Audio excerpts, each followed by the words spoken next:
Externalities form one of the central concepts in environmental economics, shaping how societies understand the unintended consequences of production and consumption. They appear whenever economic activities create effects, positive or negative, on parties who are not directly involved in the transaction. These influences extend beyond market boundaries and often arise without compensation or consent. In environmental contexts, this means that actions taken in one location can produce ecological or social impacts elsewhere, from pollution that travels across regions to land use decisions that alter water cycles or biodiversity patterns. Recognizing externalities is essential for understanding why market outcomes alone may not lead to the most socially desirable results. It also provides the foundation for exploring corrective measures and policy responses designed to align private decisions with broader societal welfare. Building on this introduction, the economic foundations of externalities clarify why these effects represent a form of market failure. Externalities arise because some costs or benefits of an activity remain unpriced, meaning they fall on third parties rather than on those responsible for generating them. The defining feature is the involuntary nature of the influence. No exchange, agreement, or compensation takes place. Industrial emissions that affect neighbors or agricultural practices that unintentionally enhance the productivity of nearby farms illustrate how these interactions bypass traditional market transactions. Distinguishing externalities from ordinary economic exchanges helps explain why private incentives often diverge from social efficiency and why governance, regulation, or collective action may be required to correct these imbalances. Several theoretical perspectives help frame how externalities operate and how societies might address them. The Pigouvian approach focuses on correcting negative externalities by aligning private costs with societal costs, typically through taxes or charges that reflect marginal damage.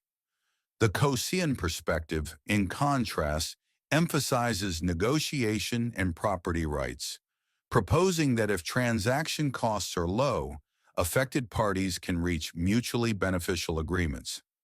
Another key dimension involves incomplete or poorly defined property rights, particularly for environmental goods such as clean air, water, or ecosystems. When these resources are treated as common property without clear accountability, overuse, degradation, or neglect often follow. Together, these perspectives provide a conceptual toolkit for evaluating real-world challenges where environmental impacts exceed the boundaries of individual decision-making. Translating these theories into practice introduces a layer of complexity. Environmental externalities rarely occur in isolation. They often intersect with other sectors, policies, and behaviors. Firms attempting to reduce emissions may face pressures from regulations, supply chain partners, or market expectations. While their actions can generate indirect benefits, such as improved public health, interactive effects frequently emerge, meaning interventions in one area can amplify or reduce impacts elsewhere. Programs such as payment for ecosystem services illustrate how economic tools can reward positive behaviors, even when benefits are not traded in markets. However, in many regions, short-term economic dependencies and long-term ecological risks create difficult policy trade-offs. Understanding these dynamics is essential for designing measures that are both effective and socially acceptable. Positive externalities occur when actions unintentionally produce benefits for others without compensation to the provider. These effects often receive less attention than negative externalities, yet they can contribute meaningfully to societal well-being. In agriculture, for example, the presence of flowering cover crops or hedgerows can enhance pollinator populations that support neighboring farms. Forestry efforts aimed at timber production can simultaneously improve carbon sequestration and water regulation downstream. Urban green infrastructure, such as bioswales or vegetated rooftops, helps reduce heat island effects, manage stormwater, and create accessible recreational spaces. These contributions tend to be undervalued precisely because they are not priced, highlighting the importance of recognizing and nurturing them through policy and planning. Negative externalities illustrate the tangible costs imposed on society when harmful effects are not properly internalized. Industrial pollution, agricultural runoff, and transportation emissions are among the most common examples. Mining activities may degrade air quality or contaminate water bodies, while fertilizers from farms can create nutrient pollution that affects downstream ecosystems and human health. Emissions from vehicles not only contribute to climate change, but also impose healthcare costs related to respiratory and cardiovascular diseases. These impacts can persist for years and accumulate across communities. The challenge arises because the producers of these harms typically do not bear the full consequences, resulting in overproduction of pollution and underinvestment in cleaner alternatives.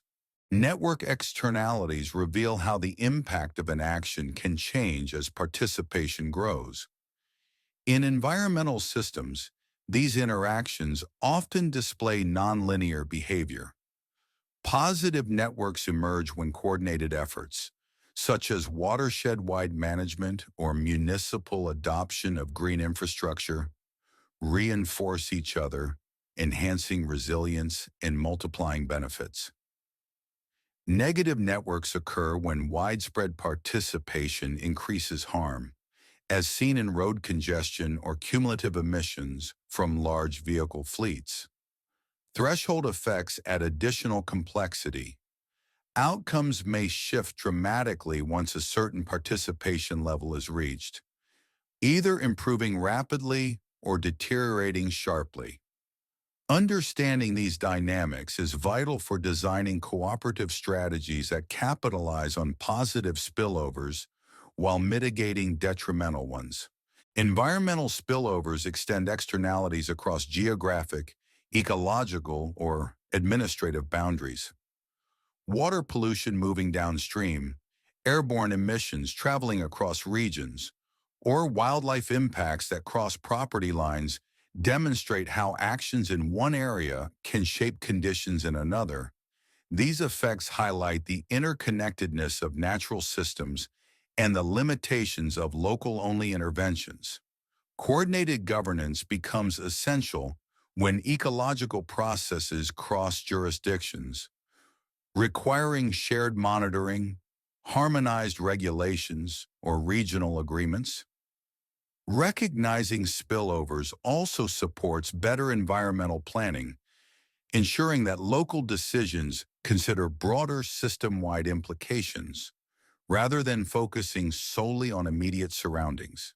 Quantifying and valuing externalities presents significant challenges, as many impacts unfold over long time frames or involve non-market goods such as ecosystem services, cultural values, or public health frameworks, like total economic value, help organize these components, distinguishing between use values and non-use values such as existence or bequest motives.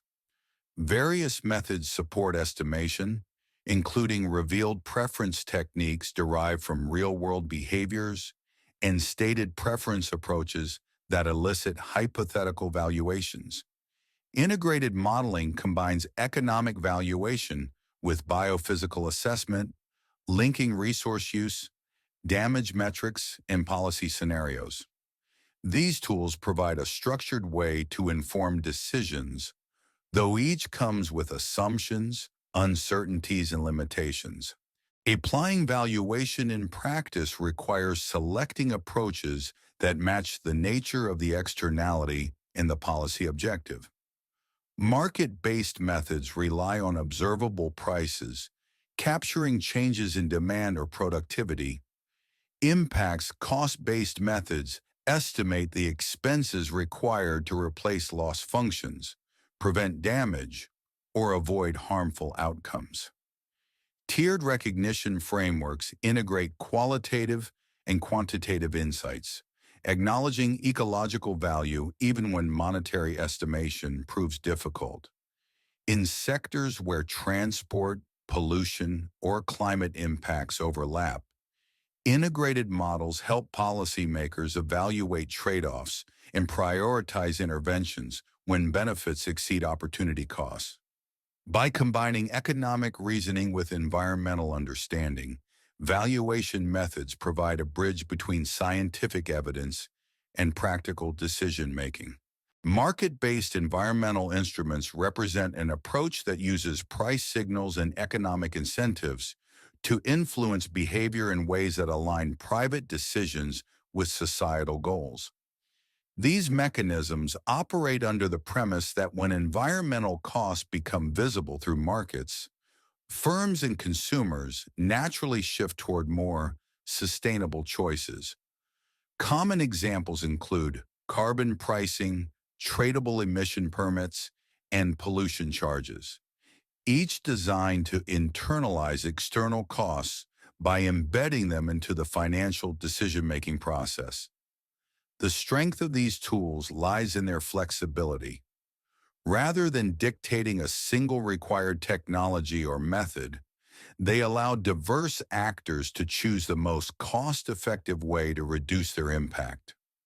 Over time, well-designed market instruments can stimulate innovation, encourage investment in cleaner technologies, and provide clear long-term signals that support the transition to lower emission systems. The effectiveness of these approaches, however, depends on careful policy design, robust monitoring, and appropriate price levels that reflect true environmental damages. As environmental challenges become more complex, market-based tools remain an important component of the broader policy mix. Environmental externalities represent the unintended spillover effects that arise when economic activities impose costs or benefits on individuals, communities, or ecosystems that are not reflected in market transactions. These effects often emerge subtly at first, but their cumulative impact can be profound, influencing the quality of natural environments and the health and well-being of societies. When examining environmental externalities, it becomes clear that the activities generating them may appear harmless or economically beneficial in the short term, yet they create long-term consequences that extend far beyond the immediate sphere of production and consumption. A useful way to understand these dynamics is to consider how daily actions, industrial processes, transportation systems, and agricultural practices interact with natural systems. Every economic sector generates some form of environmental footprint, and in many cases this footprint is not fully accounted for in the prices consumers pay. As a result, the burden is shifted toward the broader public, future generations, and the environment itself. This disconnect between private gain and public cost lies at the core of environmental externalities. The interplay between these external impacts and natural ecosystems is multifaceted. Air and water systems absorb vast quantities of pollutants, often beyond their natural capacity to filter and degrade them. Climate systems react to the accumulation of greenhouse gases, altering global temperature balances. Biodiversity declines when habitats degrade or fragment due to unsustainable land use. These processes are interconnected, meaning that degradation in one domain frequently amplifies pressures in others. Recognizing the significance of externalities provides a foundation for understanding why environmental policy, regulation, and economic instruments play such a crucial role in modern governance. Without mechanisms to internalize external costs, such as pollution taxes, emission standards, or incentives for cleaner technologies, market outcomes remain incomplete and socially inefficient.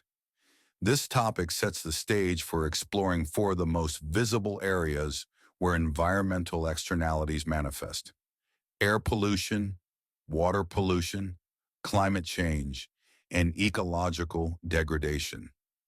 Each domain offers concrete examples of how human activity reshapes natural systems. The examination of these areas not only highlights the complexity of environmental challenges, but also reinforces the need for collective awareness and action.